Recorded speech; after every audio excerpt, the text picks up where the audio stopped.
एक और बुराई की जो मुस्लिम युवाओं को भी अपनी जद में ले रही है। शराब और जुआ आजकल युवाओं का शौक और आदत दोनों बन चुका है। अल्लाह के बंदो, शराब पीने और जुआ खेलने को कुरान में महापाप बताया गया है। देखिए कुरान से प्रमाण, सूरह अल बकरा 2 आयत नंबर 219। शराब तथा जुए में बड़ी खराबी है, महापाप है। प्यारे मुस्लिम भाइयों, इस बुराई से जितना जल्दी हो दूर हो जाओ। अल्लाह के और भी नेक आदेश जानने के लिए जरूर पढ़े पुस्तक मुसलमान नहीं समझे ज्ञान कुरान। धन्यवाद।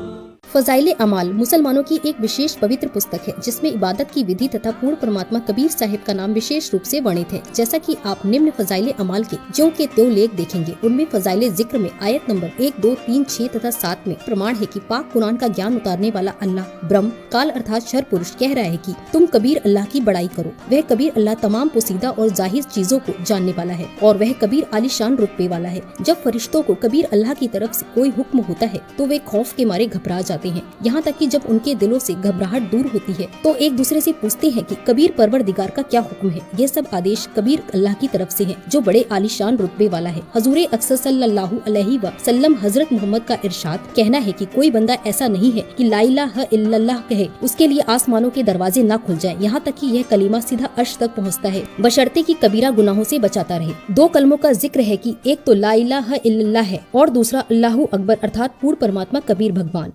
एक भाषा का काम अपने विचारों को दूसरे तक पहुंचाना है। वो सिंपल हो, क्षेत्रीय हो, चाहे अरबी हो, चाहे पंजाबी हो, चाहे गुजराती या मराठी हो या हिंदी हो, अपनी लोकल मातृभाषा हो, वो ज्ञान खरा होना चाहिए ताकि सामने वाला समझ सके। हमारी बुद्धि काम करना बंद कर जाती है क्योंकि हमने ज्ञान नहीं। तो इस ज्ञान से समझ में होगा कि हम किसको के मान बैठे। कहते हैं बड़बड़ करे सो भूत है, थोड़ा बोले देव और मान महंत चावे नहीं। ये लक्षण देख ले। जो अटपट करते हैं ना ज़्यादा, वो तो कहते हैं भूत समझो उनको, तो वो तो मूर्ख बनाना चाहते हैं जनता को। और थोड़ा बोले देव, महापुरुष तो बहुत सीमित बातें करता है, ढंग से बोलता है। और मान महंत चावे नहीं, मान बढ़ाई चाहता नहीं, ये साधु के लक्षण।